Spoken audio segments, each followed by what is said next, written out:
Bem-vindos ao canal A Bíblia Explica.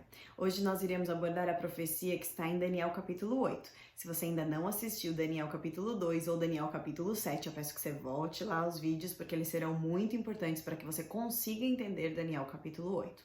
No capítulo 2 nós falamos de uma estátua e essa estátua era representada por vários reinos que viriam. A cabeça era a Babilônia, que a própria Bíblia explica e Daniel deixa claro isso, e a Babilônia então passaria para um segundo reino que seria inferior, que é a Medo-Pérsia, que era representado pela prata.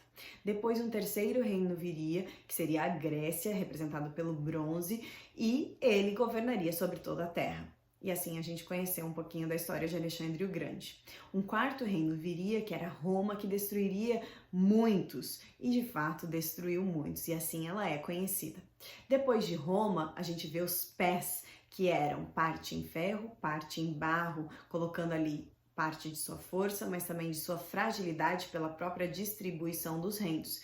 10 reinos foram formados e nós falamos desses 10 reinos. Mas depois desses 10 reinos veio uma pedra que destruiu todos os reinos e então foi colocado um reino que duraria para sempre, que é o reino de Deus.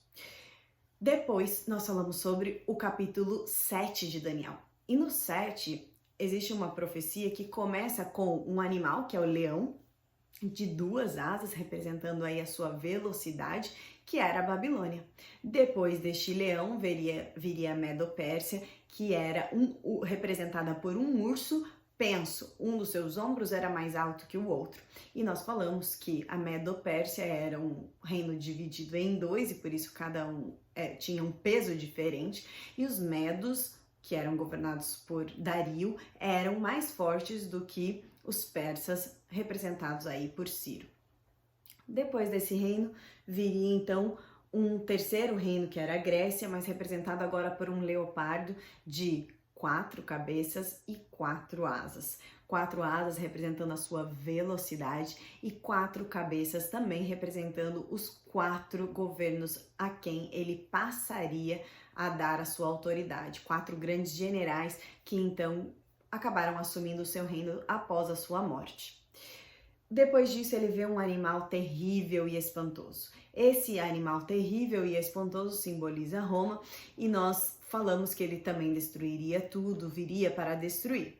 Só que o que chamou a atenção de Daniel é que desse animal terrível existiam 10 chifres e dentre os 10 chifres existiu uma ponta pequena. Os 10 chifres nós já sabemos, de acordo com Daniel 2, que foram 10 reinos que surgiram após Roma.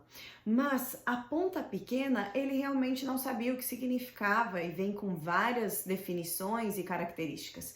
Essa ponta pequena, então ele dá a sua localização, e nós vimos que essa localização ele sai de Roma e surge entre os 10. Ele fala o tempo que esse reino surgiria, que teria que ser depois de 476 depois de Cristo. Também fala do seu tamanho, por ser um chifre pequeno, né? E assim a gente comentou que o poder do papado, né, como instituição, nós não estamos falando aqui de pessoas, mas como instituição, o poder do papado, instituição papal, Roma papal, é o menor reino da Europa Ocidental e por isso se encaixa tanto na localização que veio de Roma quanto o tempo que surgiu. E também outra característica é que ele destruiria 3 reinos daqueles 10 que surgiram. Bom, daqueles 10 que surgiram, o Império Papal, o Vaticano, através do Bispo de Roma, destruiu 3 tribos arianas, que foram os Hérodos em 493 d.C., os Vândalos e os Ostrogodos, os Vândalos em 534 e os Ostrogodos em 538. Depois disso, a Bíblia fala que esse reino falaria com arrogância, que esse reino seria diferente dos demais, e de fato é, porque é um poder também religioso, por isso falaria com arrogância, com blasfêmia, e fala que esse reino proferiria palavras contra o Altíssimo e falaria grandes coisas e blasfêmias. E isso a gente pode ver tanto em Daniel 7:25 quanto em Apocalipse 13, o verso 5. Bom, Nós definimos aqui um pouquinho o que é blasfêmia e sobre o que Cristo foi acusado de blasfemar. Ele foi acusado quando ele se disse ser Deus, né, Cristo, Filho de Deus, e ele também foi considerado blasfemo quando ele perdoou pecados. E por isso, então, a instituição católica, ela passa a ser considerada aquela que se encaixa nas nossas não, né? Nas características que a Bíblia mesmo o diz, por conta que realmente é o único reino que diz poder perdoar pecados no lugar de Deus, embora a Bíblia fale que há somente um único intercessor, que é Cristo Jesus. Outra característica que fala aqui é que proferiria então palavras contra o Altíssimo, mas também destruiria os santos do Altíssimo. E nós conhecemos um pouco da história quanto ao que a igreja, em nome da religião, no passado, acabou fazendo contra todo o povo de Deus como perseguidora. A igreja, então, em Roma, como Roma papal, ela, em nome da religião, matou mais de 50 milhões de pessoas. E nós comentamos aqui algumas dessas guerras: a exterminação dos albigenses, a perseguição dos valdenses, dos loloardos, dos hussitas e também algumas das inquisições. Inquisição romana, espanhola, valdense, huguenote, o massacre da noite de São Bartolomeu na França e assim por diante. Então, essa instituição realmente perseguiria em nome da religião e a história se cumpriu assim como a Bíblia disse. Também essa instituição mudaria a lei de Deus, esse poder mudaria a lei de Deus. Cuidará dos tempos e da lei, diz Daniel 7:25. E essa instituição de fato mudou tanto o segundo mandamento, quanto a não ter imagens, quanto o sábado, né? Mudando o dia de guarda, dia santo abençoado por Deus, que é o sábado, o quarto mandamento da Bíblia, para guardar domingos e festas. A Bíblia já falava que essa alteração iria acontecer. Também essa instituição iria perseguir durante 1260 anos, e essa instituição de fato perseguiu. Esse 1260 anos a gente consegue identificar através de Apocalipse 12, 14 e 12, o verso 6. Também, se você somar um tempo como um ano, 2 tempos como 2 anos e metade de um tempo, meio ano, totalizam-se 3 anos e 6 meses, que são 1260 dias, e profeticamente um ano é um dia. Não, um dia é um ano. Logo, a gente sabe então que estamos falando de 1260 anos, por ser uma profecia.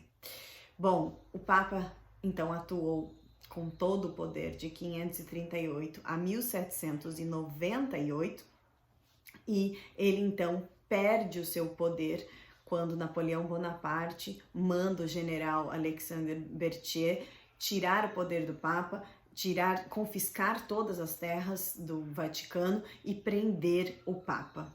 Ele volta então a ter o seu poder em 1929 com o Tratado de Latrão, e ele vai retomando aos poucos o seu poder, onde depois a gente vai estudar no capítulo, um pouquinho lá no livro de Apocalipse, quando que ele voltará a ter o seu poder por completo, quando que ele realmente vai utilizar todo o seu poder. Bom, então nós vamos falar agora sobre o capítulo 8. Vamos ler agora o verso 1 ao verso 4. No terceiro ano do reinado do rei Belsazar, eu, Daniel, tive outra visão, a segunda. Na minha visão, eu me vi na cidadela de Suzã, na província de Elão. Na visão, eu estava junto do canal de Ulai. Olhei para cima e diante de mim, junto ao canal, estava um carneiro. Seus 2 chifres eram compridos, um mais que o outro, mas o mais comprido desceu depois do outro. O que significa isso? Nós vamos ver então a interpretação dada pela Bíblia no verso 20. O verso 20 fala: o carneiro de 2 chifres que você viu representa os reis da Média e da Pérsia. Então, ficou claro. A Bíblia interpreta a Bíblia. Então, esse animal agora novo, carneiro, passa a ser Média Pérsia. Veja que ele não fala mais de Babilônia, até porque aqui ele já estava nos períodos ali da Medo-Pérsia. E ele fala então o significado. Carneiro, 2 chifres. 2 chifres por quê? Porque seriam exatamente 2 reinos que iriam assumir, a Medo e a Pérsia. Continuando, vamos ler o verso 5 até o 8. Enquanto eu considerava isso, de repente um bode com um chifre enorme entre os olhos veio do oeste percorrendo toda a extensão da terra sem encostar no chão. Ele veio da direção do carneiro de 2 chifres que eu tinha visto ao lado do canal e avançou contra ele com grande fúria. Eu o vi atacar furiosamente o carneiro, atingi-lo e quebrar os seus 2 chifres. O carneiro não teve força para resistir a ele. O bode o derrubou no chão e o pisoteou, e ninguém foi capaz de livrar o carneiro do seu poder. O bode tornou-se muito grande, mas no auge da sua força, o seu grande chifre foi quebrado, e em seu lugar cresceram 4 chifres enormes na direção dos 4 ventos da terra. Bom, agora ele não vê mais um carneiro, mas ele vê um bode com um chifre. E ele fala que esse bode, então, ele vem sem encostar no chão. No capítulo 7, a gente viu que ele tinha 4 asas de tão rápido. E agora ele vem sem encostar no chão, porque ele vem realmente muito rápido. E nós comentamos que Alexandre o Grande, ele foi muito rápido ao governar toda a terra, como diz no capítulo 2. Ele foi derrotando muitos exércitos, com somente 35 mil soldados e provisão para um mês. Ele cruzou todo o mar Egeu, 65 quilômetros de comprimento, e ele venceu as batalhas do território persa, tá?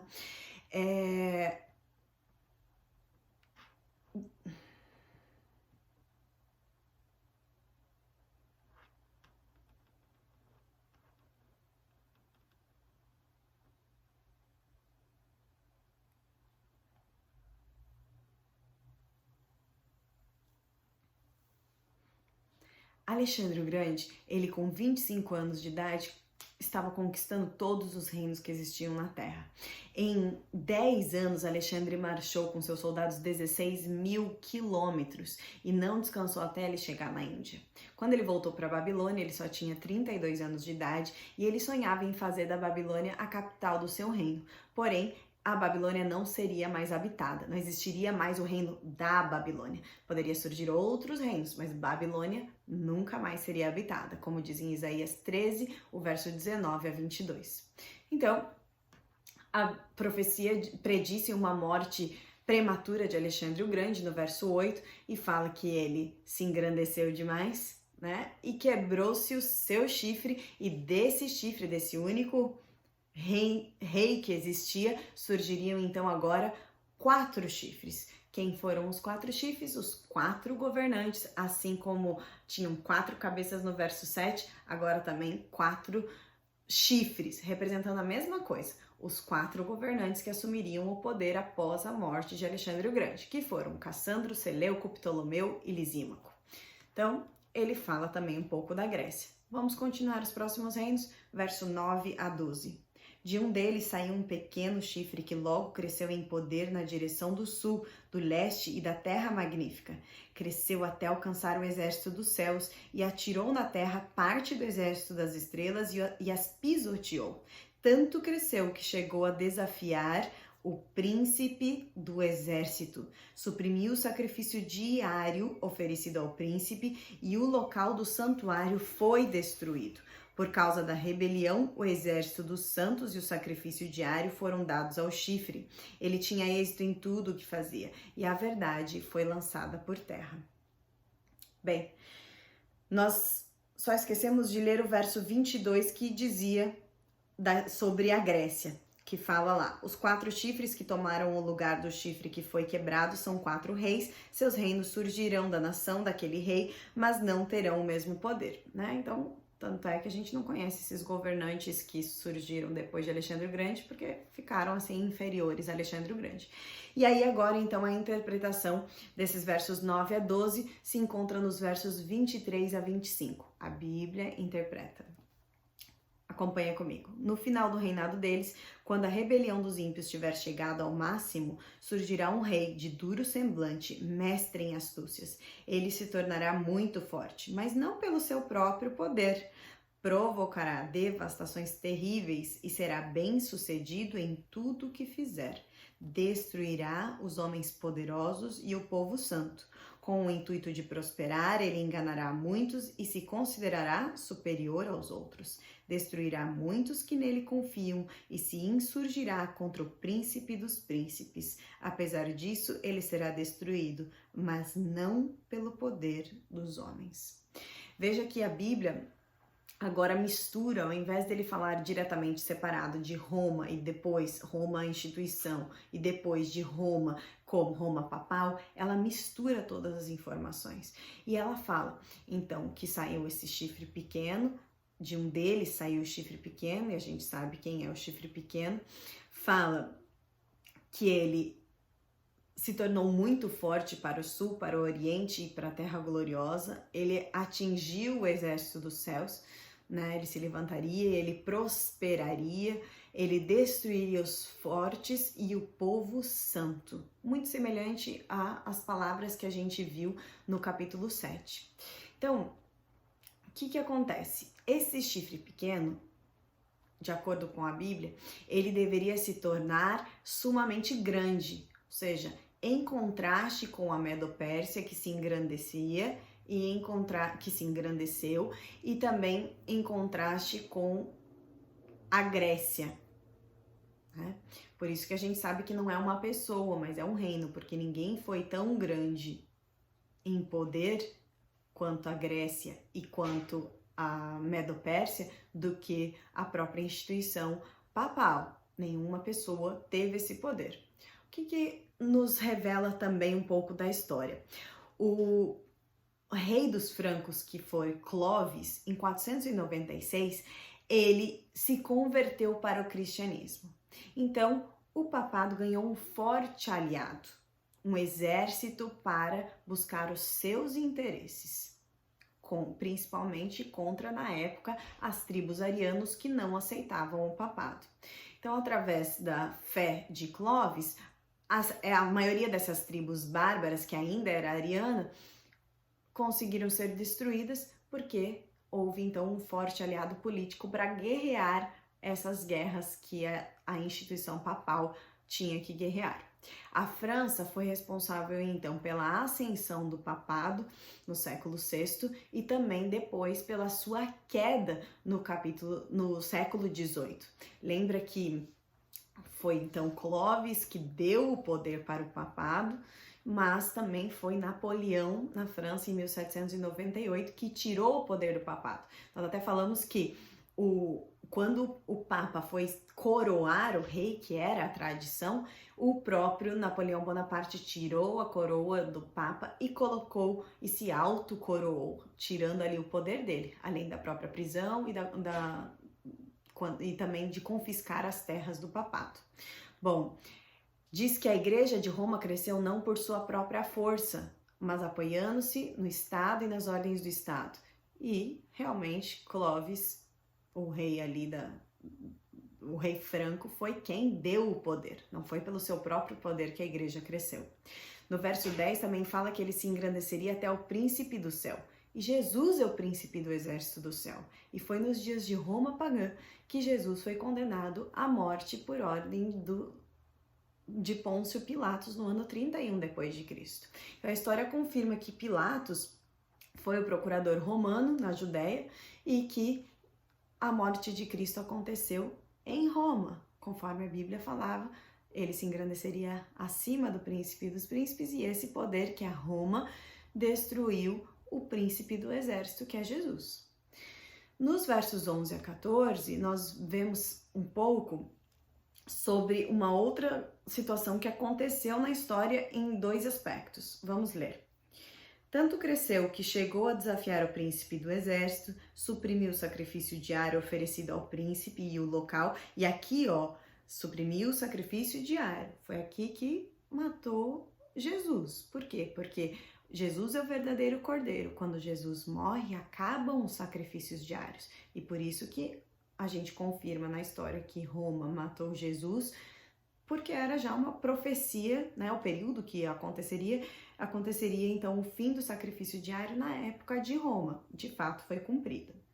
E o local do santuário foi destruído. Então, o local do santuário foi destruído. Nós vamos falar sobre isso. Por causa da rebelião, o exército dos santos e o sacrifício diário foram dados ao chifre, e ele tinha êxito em tudo o que fazia, e a verdade foi lançada por terra. Outras características, então, sobre o santuário, sobre o exército dos santos e também sobre a verdade que foi lançada por terra. Então, algumas informações históricas. A primeira sobre a morte de Jesus, que nós falamos, e os sacrifícios diários aconteciam às 9 da manhã e às 3 da tarde todos os dias, né? Por isso diários. Jesus foi pregado na cruz às 9 da manhã e ele foi morto às 3 da tarde, na hora do sacrifício da tarde. Isso você pode ver no livro de Marcos, o capítulo 15, em especial o verso 25, 34 e também o 38, aonde fala que o véu seria rasgado, que o véu foi rasgado no momento em que Jesus morreu. Por que foi rasgado? Porque acabou agora o sacrifício. Acabou o sacrifício de cordeiros pois Jesus é o verdadeiro cordeiro que tira o pecado do mundo. O segundo ponto histórico que nós temos que analisar é a destruição do templo, que tem duas fases distintas. Veja que nós temos Roma imperial na Bíblia e Roma papal. Ambas perseguiram e mataram os cristãos. Ambas tentaram ali, então, e conseguiram destruir o santuário. Como? Roma, então, imperial, destruiu o templo de Jerusalém no ano 70 depois de Cristo. Mas Roma papal também destruiu a doutrina do santuário celestial. Que doutrina é essa? Acompanha comigo. Hebreus capítulo 9, o verso 28.